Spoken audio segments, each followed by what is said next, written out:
तो ध्यान दो, I am the colourful world का आई पर ही है हम लोग, ठीक है। आई का इसके पहले सारे पार्ट्स बताए थे फंक्शन। आज आई का ही दूसरा टॉपिक मिलेगा हमको, power of accommodation. Power of,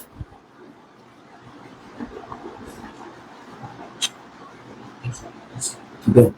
आग के बारे में सारे पार्ट्स देख लिए, सारे पार्ट्स का काम, आग का वर्किंग भी देखे, ठीक है। आज हमको पढ़ना है क्या, पावर ऑफ एकोमोडेशन। मतलब पावर ऑफ एकोमोडेशन क्या होता है। आग का एक ऐसा स्पेशल पावर है एक्चुअली, आग में आई लेंस का, आई का आई लेंस में ऐसा एक पावर होता है जिसके बारे में हमको पढ़ना है। ये क्या है, पावर ऑफ एकोमोडेशन। एकोमोडेशन का मतलब हो जाएगा यहाँ पे सुधार करना, कुछ करेक्शन करना, या फिर अपने आप को सही करना इसमें। तो यहाँ पर power of accommodation eye lens के पास ऐसा होता है पावर, ठीक है। क्यों ऐसा बोल रहे हैं हम लोग, क्योंकि हम तुम लोग बताएं तो जो हमारा ग्लास लेंस है उसमें हम लोग ऑब्जेक्ट का पोजीशन अगर चेंज करते थे तो इमेज का पोजीशन चेंज हो जाता था, ठीक है, ये ध्यान दो। बट हमारा जो आई लेंस अगर ये हो गया ना, तो हम लोग ऑब्जेक्ट की पोजीशन चेंज करते रहेंगे, इमेज का पोजीशन नहीं बदलेगा। क्यों नहीं बदलेगा, क्योंकि वो रेटिना पे ही बनेगा। आई लेंस से रेटिना का दूरी चेंज नहीं होने वाला है। आई लेंस का जो रेटिना का दूरी है वो चेंज नहीं होगा। मतलब कहीं भी हम लोग रखे ऑब्जेक्ट को, इमेज कहाँ बनेगा, रेटिना पे ही। But real life eye lens में, रियल लाइफ लेंस में ऐसा नहीं होता था। लैब में हम लोग लेंस वैसे करें तो अलग अलग पोजीशन पे 6 केस लिखवाए थे, अलग बन रहा था। तो यही है एक खास पावर किसके पास, हमारा आई लेंस के पास, ठीक है। तो इसका डिफिनेशन लिख देंगे, इट इज द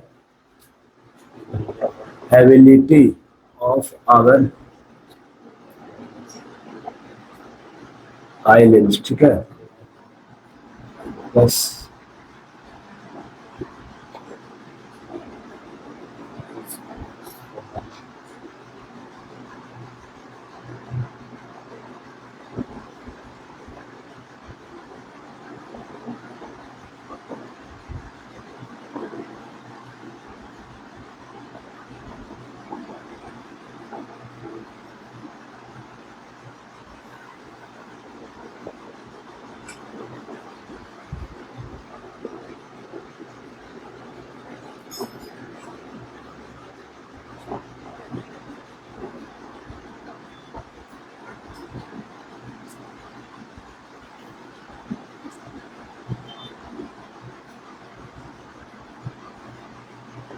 ठीक है, ये जो बात आई लेंस के बारे में पढ़ते आ रहे वही रहेगा, ठीक है। सिलियरी मसल का काम तुम लोग देखे थे, तो fix the lens at a fix position, ठीक है। और दूसरा काम करता है क्या, उसका फोकल लेंथ एडजस्ट करने में भी काम कौन कर रहा है, सिलियरी मसल। इसमें लिखा हुआ it is ability of our eye lens, ठीक है, to focus the image of any object place at any distance, ठीक है। कोई भी ऑब्जेक्ट प्लेस रहे कहीं भी डिस्टेंस पर भी, इमेज को कहाँ फोकस कर रहा है, रेटिना पे। कैसे, by adjusting its focal length. मतलब आई लेंस अपना फोकल लेंथ एक्चुअली में चेंज करता है। किसके मदद से कर पाता है, with help of ciliary muscle. Ciliary muscle का ये भी काम बोल सकते हैं कि ciliary muscles help in changing the focal length of the eye lens, ठीक है। हम लोग फिगर में तो देखे हो गए, ये हमारा आई लेंस था और इधर लगा हुआ था क्या, सिलियरी मसल्स, यही ना था। तो ये चीज, इसका फोकल लेंथ चेंज होता है बाय द ऑब्जेक्ट डिस्टेंस। जहाँ कहाँ पे ऑब्जेक्ट रखेंगे तो कहाँ पे चेंज होगा। तो हम लोग दो सिचुएशन में देखेंगे, एक बार ऑब्जेक्ट को थोड़ा दूर रख देंगे, एक बार ऑब्जेक्ट को पास रखेंगे, तो देखेंगे एक्चुअली होता क्या उस टाइम, ठीक है। तो अगर हम लोग इस आई लेंस से, मान लो हम लोग ऑब्जेक्ट को थोड़ा डिस्टेंट पर रखें, डिस्टेंस, डिस्टेंट का मतलब दूर, यहाँ पर क्या रख रहे हैं हम लोग, ऑब्जेक्ट।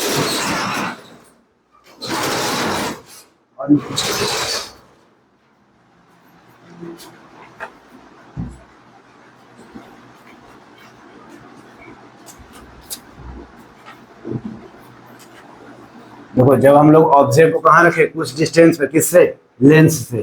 तो लेंस जो नॉर्मल था ना, ये नॉर्मल वाला है, ठीक है। तो जब ऑब्जेक्ट को दूर किए तो देखो लेंस कैसा हो गया। जब डिस्टेंट ऑब्जेक्ट करते हैं ना तो फोकल लेंथ क्या हो जाता है, फोकल लेंथ इंक्रीज कर जाता है, किसका, आई लेंस का। जब ऑब्जेक्ट दूर करते हैं ना तो आपका फोकल लेंथ ही बढ़ जाता है। कैसे बढ़ता है, सिलियरी मसल की हेल्प से। सिलियरी मसल सिस्टम क्या कर रहा है, सिलियरी मसल सिस्टम रिलैक्स करता है, क्या करता है, रिलैक्स।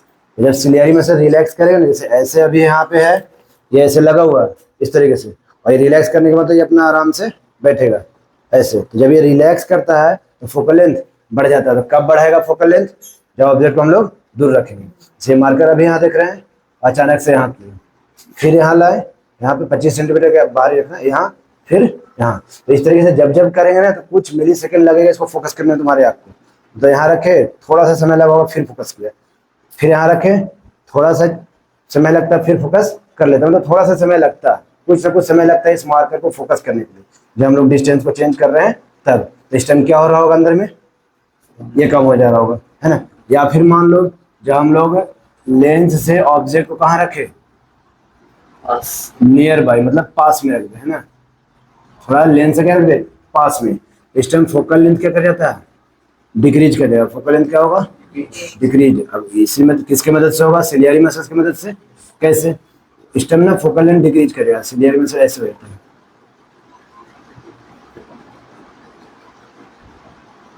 इस टाइम कॉन्ट्रैक्ट करता है सिलियरी मसल्स, ठीक है। सिलियरी मसल्स कॉन्ट्रैक्ट करेगा, ये कॉन्ट्रैक्ट करेगा तो उसका आइलेंस का जो फोकल लेंथ क्या होगा, छोटा होता चल जाता है, यही छोटा हो जा रहा है पूरा, तो ये फोकल लेंथ कम गया। जब फोकल लेंथ कम होता है तो पास वाला ऑब्जेक्ट को सही से फोकस कर पाएंगे, और जब फोकल लेंथ ज्यादा है तो दूर वाला ऑब्जेक्ट को सही से फोकस कर पाएंगे। इस चलते हम लोग किसी ऑब्जेक्ट को ऐसे देखेंगे ना, तो ये थोड़ा सा समय हमको लेगा, कुछ मिली सेकंड लेगा ताकि इसको सही से फोकस कर पाए, तुरंत नहीं देख पाओगे, थोड़ा सा समय लेता है। और ये समय कहाँ जाता है, इसके फोकल लेंथ को चेंज करने में। किसके मदद से हो पा रहा है, सिलियरी मसल। जब सिलियरी मसल रिलैक्स किया तो फोकल लेंथ बढ़ गया, फोकल लेंथ बढ़ेगा तो दूर वाला ऑब्जेक्ट को भी आराम से फोकस कर पाएंगे। वहीं पर सिलियरी मसल अगर कॉन्ट्रैक्ट कर गया तो फोकल लेंथ गिर जाएगा, और फोकल लेंथ गिर गया तो नियर बाई ऑब्जेक्ट को आसानी से देख पाएंगे। किसी भी ढंग से बोलो, अगर हम लोग ऑब्जेक्ट को नियर लाते हैं तब ये कम होगा, ऑब्जेक्ट को दूर ले जाते हैं तो ये कम होगा। अगर सिलियरी मसल्स कॉन्ट्रैक्ट हो रहा है तो ये कम होगा, अगर रिलैक्स कर रहा है तो ये कम होगा। जैसे बोल, क्वेश्चन इंपॉर्टेंट होगा, इस पे आता ही आता है। पावर ऑफ एकोमोडेशन एक इंपॉर्टेंट टॉपिक है तुम्हारे इस चैप्टर के लिए, ठीक है, एकदम नेसेसरी क्वेश्चन आता ही है, ये बहुत इंपॉर्टेंट है और बहुत ही सिंपल सा, कुछ अलग नहीं पूछे, इसी समय से पूछता, ठीक है। इसको गड़बड़ाना नहीं, आराम से याद रखना इसको, ठीक है। तो इसी में क्या होता है, जो हमारा नियर बाई पॉइंट है, नियर बाई विजन कितना होता है, नियर बाई विजन मतलब, नियर बाई विजन ये नॉर्मल आई के लिए बात करेंगे, नॉर्मल तो हमारा हेल्दी आई, कोई बीमारी नहीं होना चाहिए, जो कि कितना होता है 25 सेंटीमीटर।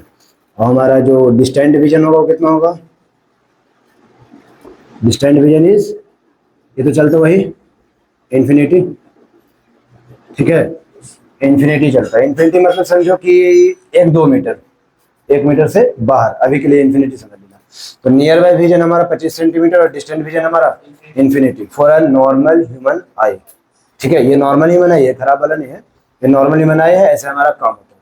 तो यही समय के साथ धीरे धीरे क्या हो जाता है, कि सिलियरी मसल्स काम करते करते थक जाता है, ठीक है, मतलब सिलियरी मसल्स अपने पावर को खो देता है, जिससे क्या होगा, तुम ऑब्जेक्ट पास में आएगा तो वो अपना चेंज नहीं कर पाएगा, ऑब्जेक्ट दूर जाएगा तो अपना चेंज नहीं कर पाएगा, तो वही बीमारी कहलाता है। तो बीमारी नहीं मतलब सिलियरी मसल्स को एबिलिटी खत्म हो गया वहाँ पे, ठीक है। और सिलियरी मसल्स का एबिलिटी नियर बाय विजन कितना है 25 सेंटीमीटर। इसके मतलब तुम मान लो 30 सेंटीमीटर पे हो, एक बार 50 सेंटीमीटर थे, पहले कहाँ थे 50 सेंटीमीटर पे, तो फोकल लेंथ क्या होगा, इंक्रीज कर गया होगा, 40 सेंटीमीटर पे आया होगा, फोकल लेंथ क्या होगा, डिक्रीज करेगा, फिर डिक्रीज करेगा। इससे आई लेंस का साइज भी छोटा हो रहा है, ये भी लिमिटेशन है, ये नहीं कि पूरा छोटा कर देगा।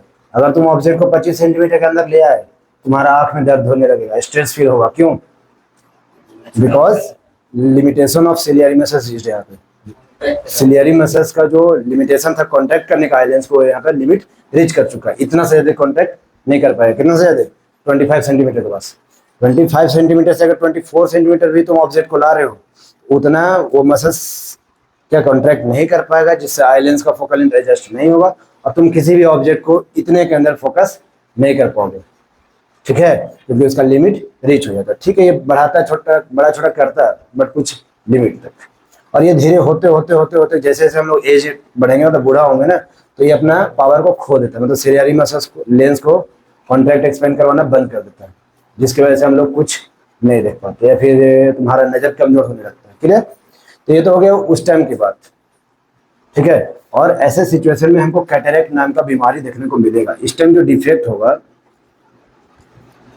तो कौन होगा, कैटरेक्ट, ओल्ड एज डिफेक्ट।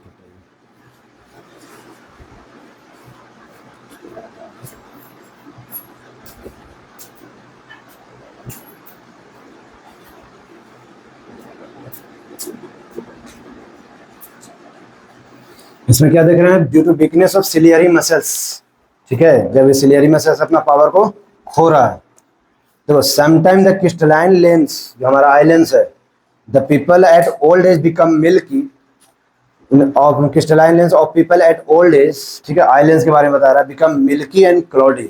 हमारा जो आई लेंस है इस टाइम, ये जो आई लेंस है, ठीक है, आई लेंस वो क्या बन जाता है, मिल्की और क्लॉडी, ठीक है।